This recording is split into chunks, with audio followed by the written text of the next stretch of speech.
ఇక్కడ TDP Germany కుటుంబ సభ్యులమందరం షిప్లో మన ఘన విజయాన్ని అందరం బాగా సెలబ్రేట్ చేసుకుంటున్నాము.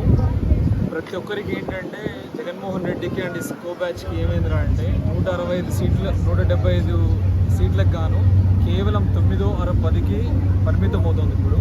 దానికి కారణం రీజన్ ఏంటంటే తెలుగు ప్రజలంతా చాలామంది గట్టిగా బుద్ధి చెప్పారు, అహంకారాన్ని అంతా చాలా గట్టిగా ఇచ్చారు.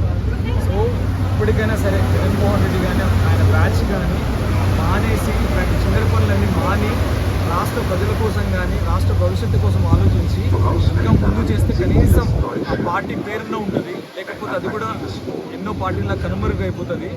అండ్ మోర్ ఓవర్ కనుమరుగు ఆల్రెడీ అయిపోయింది. అండ్ ఇంకొకటి ఏంటంటే చంద్రబాబు నాయుడు గారికి, లోకేష్ గారికి, పవన్ కళ్యాణ్ గారికి అండ్ ఎన్డీఏ కూటమికి అందరికీ మా ఎన్ఆర్ఐ టీడీపీ జర్మనీ తరపు నుంచి మేము శుభాకాంక్షలు తెలియజేసుకుంటూ జై తెలుగుదేశం, జై పవన్.